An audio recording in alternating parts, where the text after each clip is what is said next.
আমার চ্যানেলে তোমাদের সকলকে স্বাগত। আজ আমরা ক্লাস 8-এর রায় ও মার্টিন প্রশ্নবিচিত্রা থেকে পরিবেশের দ্বিতীয় পর্যায়ক্রমিক মূল্যায়নের নবম স্কুল সলভ করব।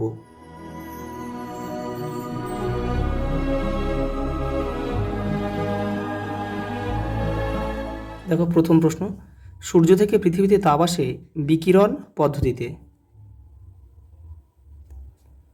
জল জমে বরফে পরিণত হলে আয়তন বাড়ে। উষ্ণতা বৃদ্ধি করলে অণুসমূহের গতিশক্তি বাড়ে। একটি বিজারক দ্রব্য হল হাইড্রোজেন।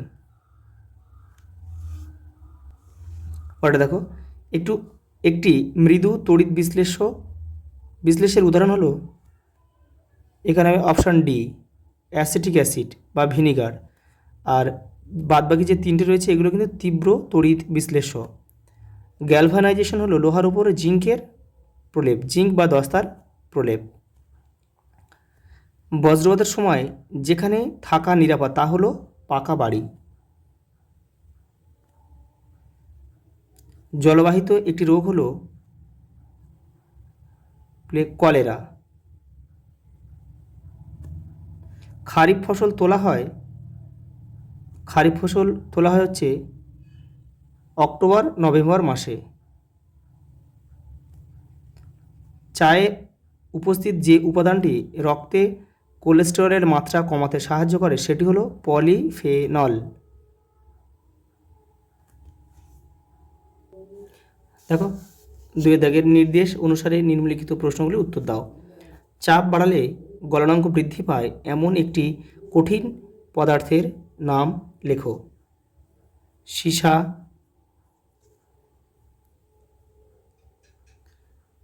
অ্যালুমিনিয়াম। পরেটা দেখো, বরফ গলনের লিনতাপ কত? 80 ক্যালোরি পার গ্রাম। শূন্যস্থান পূরণ করো। ইগলু বরফ দিয়ে বানানো হয় কারণ বরফ তাপের কুপরিবাহী।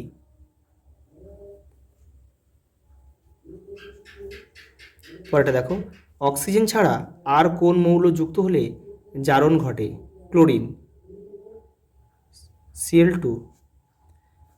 পোড়া চুনকে জলে ফেললে কি উৎপন্ন হয়? কলিচুন। কলিচিনের সংকেত হচ্ছে CaOH2।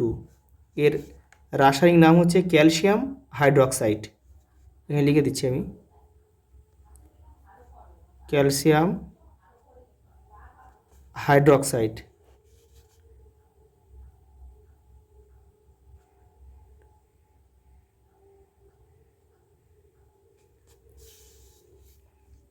পরেটা দেখো, একটি জৈব অনুঘটকের নাম লেখো। ক্যাটালেজ।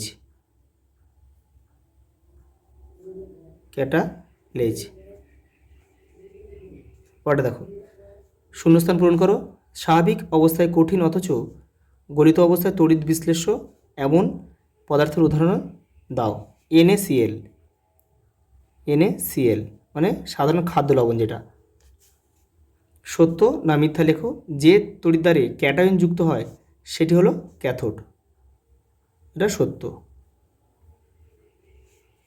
তড়িৎ লেপনের সময় যে ধাতুর প্রলেপ দেওয়া হয় তাকে কোন তড়িৎদ্বারের হিসাবে ব্যবহার করা হয়? অ্যানোড।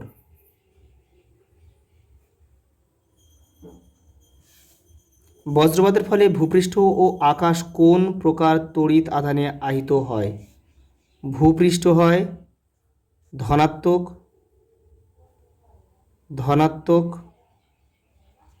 আর আকাশ ভূপৃষ্ঠ হবে ঋণাত্মক হবে। এটা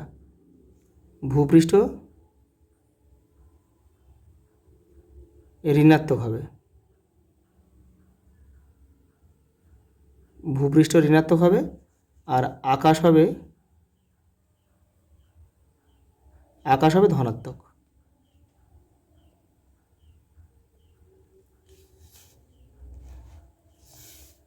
কোন মশা ম্যালেরিয়া রোগের বাহক? স্ত্রী, অ্যানোফিলিস।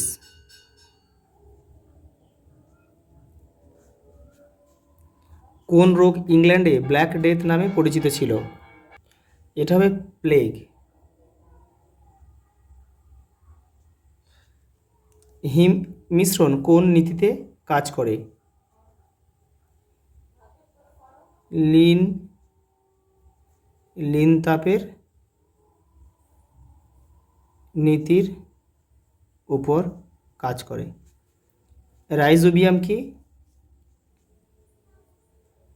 এক ধরনের মিথজীবী ব্যাকটেরিয়া।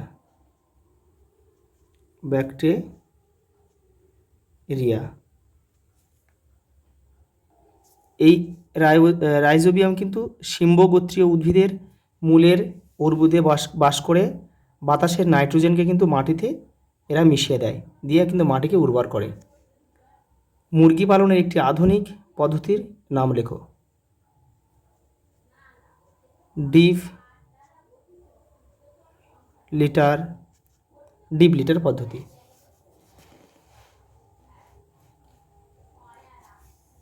পরেরটা দেখো, কোনো বস্তুর উষ্ণতা বাড়াতে প্রয়োজনীয় তাপের পরিমাণ কোন কোন বিষয়ের উপর নির্ভর করে? তোমাদের বইয়ের 29 নম্বর পেজ দেখো। এই দেখো, বস্তুর উষ্ণতা বাড়াতে প্রয়োজনীয় তাপ নির্ভর করে বস্তুর উষ্ণতা বৃদ্ধির পরিমাণ, বস্তুর ভর, বস্তুর উপাদানের উপরে। পরেরটা দেখো, স্ফুটন ও বাষ্পায়নের মধ্যে দুটি পার্থক্য লেখো। দেখো, রায়ান মার্টিন 91 নম্বর পেজে রয়েছে স্ফুটন ও বাষ্পায়নের মধ্যে পার্থক্য। এই যে এখানে রয়েছে অনেকগুলো, এখান থেকে তোমরা পড়বে। এই যে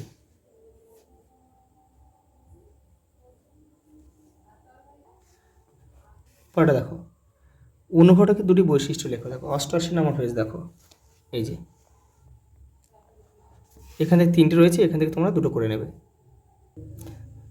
পরের প্রশ্ন দেখো, চাপের প্রভাবে রাসায়নিক বিক্রিয়া ঘটে, উদাহরণসহ ব্যাখ্যা করো। দেখো রায়ান মার্টিন 205 নম্বর পেজে রয়েছে। দেখো এই যে চাপের প্রভাবে রাসায়নিক পরিবর্তন, এখান থেকে তোমাদের এটা পুরোটা লিখতে হবে। পরেরটা দেখো, তড়িৎ লেপনের উদ্দেশ্য কী? দেখো 107 নম্বর পেজে রয়েছে। এই দেখো, বাতাস ও জলের হাত থেকে ধাতুকে রক্ষা করে অপেক্ষাকৃত আরও দীর্ঘস্থায়ী করা। আর একটা কারণ কি? দেখো দেখো জিনিসগুলোকে আমাদের চোখে আরও আকর্ষণীয় করে তোলা। পরেরটা দেখো, ভালো বজ্র নিরোধকের কী কী বৈশিষ্ট্য থাকা উচিত? দেখো রায়ান মার্টিন 324 নম্বর পেজ দেখো। এই যে তড়িৎ মোক্ষণের ফলে যে তাপ উৎপন্ন হয় সেই তাপে যেন তামার পাত বা দণ্ড গলে না যায়। দণ্ডটি অবিচ্ছিন্ন হওয়া প্রয়োজন, অর্থাৎ তার কোনো অংশ যেন কোনো ছেদ বা কাটা না থাকে। ধাতব দণ্ডের নিচের প্রান্ত মাটির যথেষ্ট গভীরে পুঁতে রাখা দরকার। মাটির যে অংশে দণ্ডটি পোঁতা থাকে, অর্থাৎ ধাতব পাত সংলগ্ন স্থানটি যেন যথেষ্ট আর্দ্র থাকে। তামার পাত বা দণ্ডটি যথেষ্ট পুরু হওয়া চাই। পরের প্রশ্ন দেখো, কেঁচো কীভাবে মাটির উর্বরতা বৃদ্ধিতে সাহায্য করে? 196 নম্বর পেজ দেখো, তোমাদের টেক্সটের এখানে রয়েছে। দেখো এই যে এখান থেকে তোমরা এটা লিখবে। কৃষিজনিত আগাছা দমনের জন্য কী কী ব্যবস্থা নেওয়া হয়? দেখো 201 নম্বর পেজে রয়েছে তোমাদের বইয়ে। এই যে আগাছা দমন, এখান থেকে তোমরা লিখবে। এখান থেকে তো তোমাদের কিন্তু এই পর্যন্ত লিখতে হবে, তার মধ্যে এই নামগুলো দিতে হবে। দেখো 2,4-D, ড্যালাপন, পিক্লোরাম। পরেরটা দেখো, একটি তাপের সুপরিবাহী অধাতুর নাম হচ্ছে গ্রাফাইট।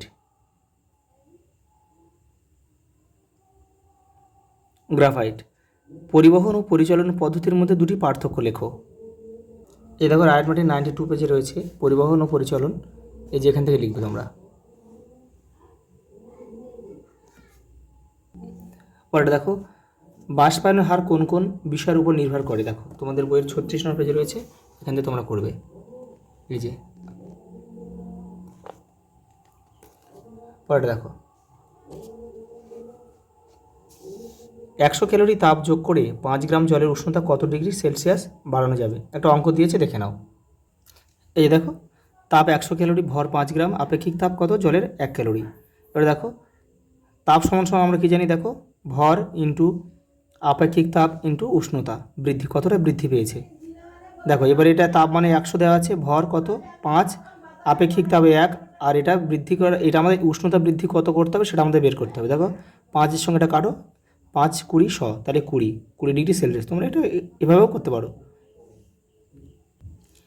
পরেটা দেখো, তাপমোচী রাসায়নিক পরিবর্তন কাকে বলে? দুটি তাপমোচী বিক্রিয়ার উদাহরণ দাও। দেখো 91 পেজে রয়েছে। দেখো এই যে রাসায়নিক পরিবর্তনে তাপ উৎপন্ন হয় তাদের বলে তাপমোচী রাসায়নিক পরিবর্তন। এই যে উদাহরণ রয়েছে এখানে, এখানে 3টে রয়েছে, এখান থেকে তোমরা যে কোনো দুটো করে দেবে। এটা করতে পারো, এটা করতে পারো। দেখো কি ঘটে সমীকরণ সহ লেখো। যখন দেখো উত্তপ্ত কালো বর্ণের কিউপ্রিক অক্সাইডের ওপর দিয়ে হাইড্রোজেন গ্যাস চালনা করা হলো। দেখো এটা তোমাদের বইয়ের 98 পেজে রয়েছে। দেখো এই দেখো, উত্তপ্ত কালো রঙের কিউপ্রিক অক্সাইডের উপর দিয়ে হাইড্রোজেন গ্যাস পাঠালে কিউপ্রিক অক্সাইড বিজারিত হয়। এখান থেকে তোমরা এই পর্যন্ত লিখবে, এটা এই বিক্রিয়াটা কিন্তু দিতে হবে।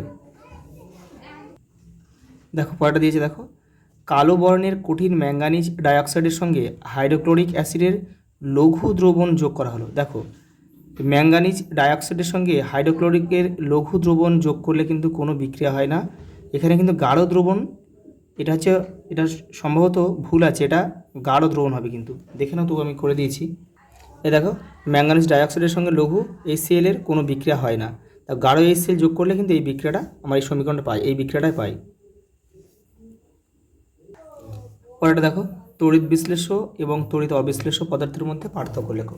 250 পেজ। দেখো 250 পেজেই তড়িৎ বিশ্লেষ্য আর তড়িৎ অবিশ্লেষ্য এই যে উপরে রয়েছে, এখান থেকে তোমরা করবে। পরের প্রশ্ন দেখো, তড়িৎদ্বার কি? এটি কয় প্রকার, কি কি? দেখো 104 পেজে দেখো তোমাদের বইয়ের এই যে রয়েছে। দেখো তড়িৎদ্বার, এই যে তড়িৎদ্বার কি, এই যে এখান থেকে লিখবে। দুটো ধাতুর তার যাদের মধ্যে দিয়ে ব্যাটারি থেকে তড়িৎ যাবে তাদেরকে, এদের বলে তড়িৎদ্বার। তড়িৎদ্বার কিন্তু দুই প্রকার, অ্যানোড আর ক্যাথোড। এই যে অ্যানোড রয়েছে আর উপরে রয়েছে ক্যাথোড রয়েছে, এই যে ক্যাথোড। পরেরটা দেখো, এইডস রোগ সৃষ্টিকারী ভাইরাসটির নাম কি? HIV,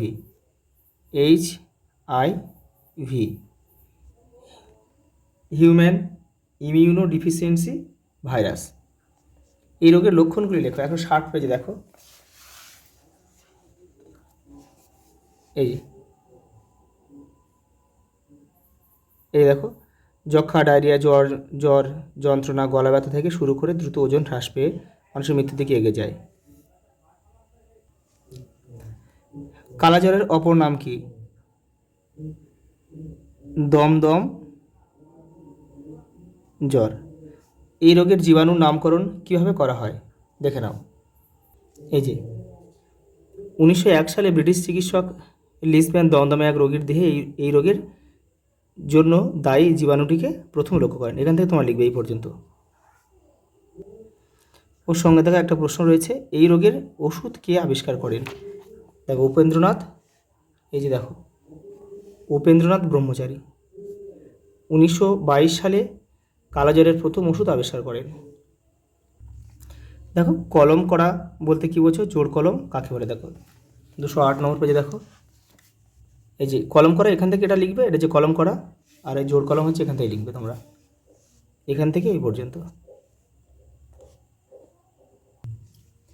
দেখো লাস্ট প্রশ্ন দিয়েছে। দেখো মৌমাছিদের জীবনচক্রে কয়টি দশা দেখা যায়, কী কী? দেখো মৌমাছিরা কীভাবে বেড়ে ওঠে। দেখো মৌমাছিদের জীবনে দেখো 4টি দশা দেখা যায়, এই যে ডিম, লার্ভা, পিউপা, পূর্ণাঙ্গ। আর দেখো মৌমাছিরা কীভাবে বেড়ে ওঠে, এখান থেকে এই পর্যন্ত লিখবে। আজ এই পর্যন্ত, দেখা হবে পরের ভিডিওতে।